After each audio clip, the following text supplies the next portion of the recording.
Assalamualaikum warahmatullahi wabarakatuh. Shalom, salam sejahtera untuk kita semua. Pertama-tama mari kita panjatkan puja dan puji syukur atas kehadiran Tuhan Yang Maha Esa. Karena kasih dan karunia-Nya lah kita dapat berkumpul bersama-sama di ruangan yang penuh bahagia ini guna melaksanakan tugas perkerasan jalan.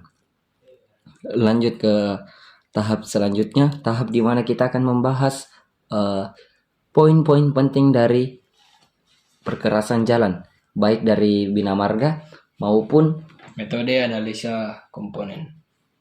Baik, melanjut ke selanjutnya, pertama-tama kita harus ketahui jalan merupakan salah satu prasarana perhubungan darat yang mempunyai peran penting bagi kehidupan manusia.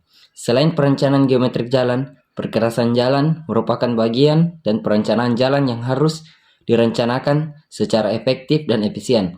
Karena kebutuhan tingkat pejalan kaki ataupun kendaraan semakin tinggi,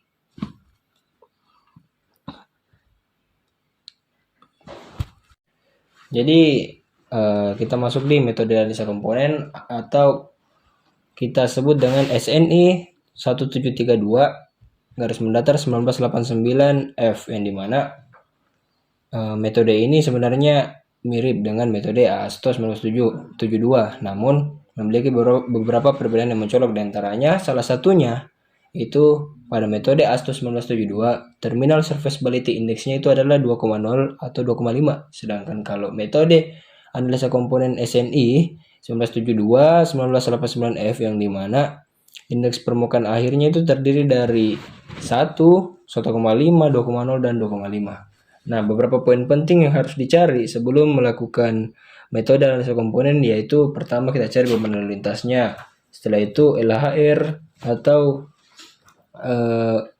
hasil pengumpulan data, setelah itu kita cari faktor distribusi, setelah itu lintas ekuivalen permukaan, lintas ekuivalen akhir, lintas ekuivalen rencana.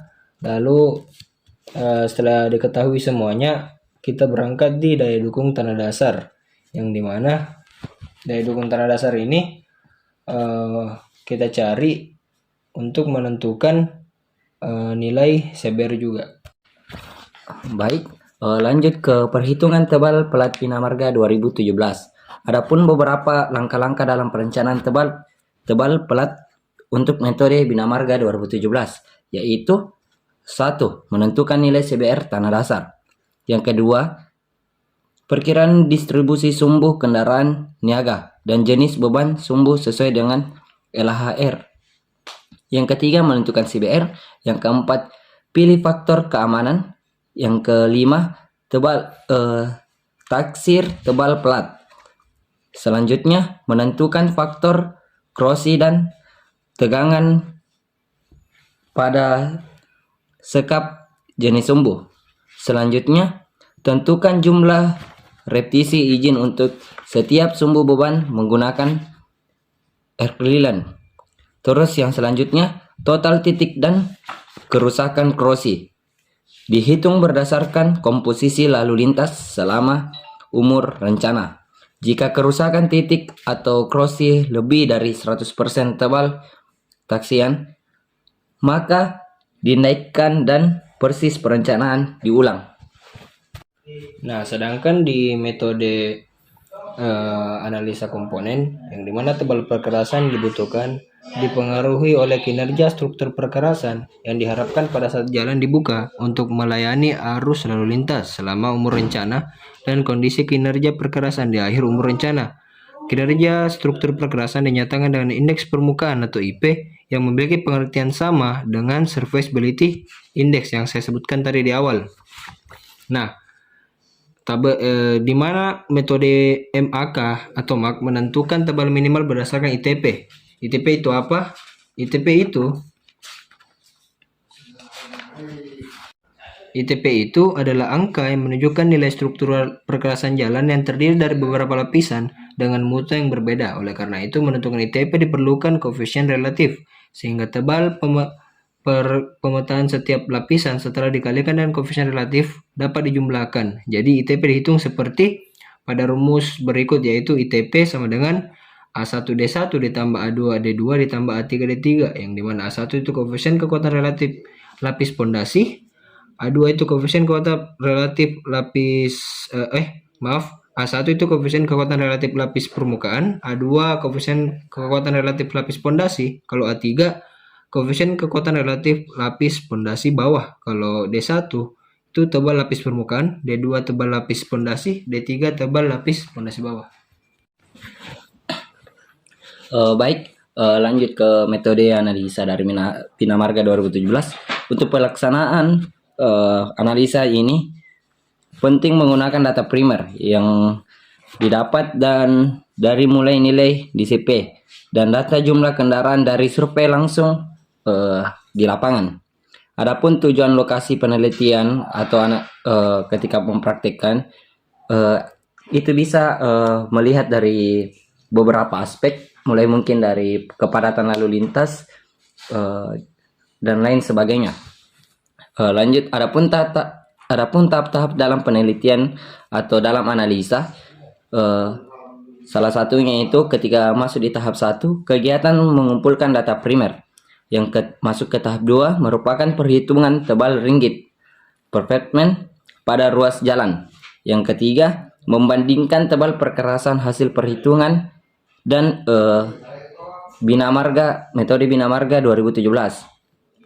Terus lanjut ke tahap 4, menjelaskan hasil perhitungan tebal perkerasan dan pembahasan secara jelas. Tahap kelima, menjelaskan kesimpulan dan saran yang didapat dari hasil analisis atau hasil dari penelitian yang telah dilakukan. Sedangkan dalam metode analisis komponen, yang pertama yang dicari itu yaitu beban lalu lintas, yang dimana tahap-tahapnya itu pertama dicari itu angka ekuivalennya, setelah itu dicari LAHR awal umur rencana, setelah itu faktor distribusi, setelah itu lintas ekuivalen permukaan atau LEP, lalu mencari lintas ekuivalen akhir atau LEA, setelah itu hitung LER atau lintas ekuivalen rencana.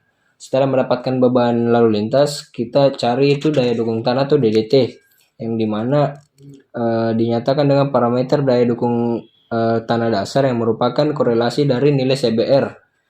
Lalu kondisi lingkungan di lokasi mempengaruhi kinerja struktur perkerasan selama masa pelayanan jalan.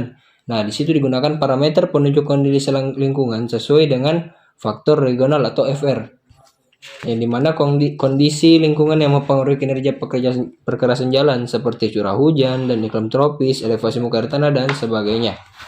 Lalu ada indeks permukaan sesuai SNI, yang dimana tebal perkerasan dibutuhkan dipengaruhi oleh kinerja struktur perkerasan yang ditetapkan pada saat jalan dibuka untuk melayani arus lalu lintas. Dan masuk ke rumus dasar metode ini yang mengacu pada rumus ASTO seperti rumus yang ada di materi yang dicantumkan, namun dimodifikasi untuk Indonesia. Dan terakhir itu ada namanya indeks tebal perkerasan atau ITP, yang dimana menunjukkan nilai struktural perkerasan jalan yang terdiri dari beberapa lapisan dengan mutu yang berbeda. Setelah itu ada ditentukan tebal minimum lapis perkerasan, yang dimana berdasarkan ITP dan jenis perkerasan setiap lapisan seperti pada tabel tebal minimum lapis perkerasan. Lalu selanjutnya itu konstruksi bertahap, yang dimana pelaksanaan struktur perkerasan di mana lapis permukaan tidak dilaksanakan sekaligus tebal yang dibutuhkan untuk melayani lalu lintas selama umur. Baik, singkatnya seperti itu hasil dari diskusi antara saya sendiri, Hendra Saputra, dan teman diskusi saya yaitu Dimas Dwi Anugrah. Jika ada salah kata atau kurang jelas, mohon dimaafkan. Sekian dari diskusi kami. Terima kasih.